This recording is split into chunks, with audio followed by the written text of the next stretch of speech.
ও কিছু। তো আমার সব কিছু রেডি হয়ে গেছে ঠাকুর ঘরের। এখন আমার গোপাল সোনাকে নিবেদন করব।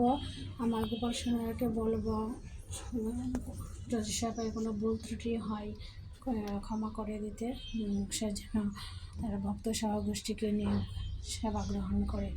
আমার কাছে এখন আমি নিবেদন করব।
তো এখন আমি তুলসী মহারানীকে স্নান করাতে যাব।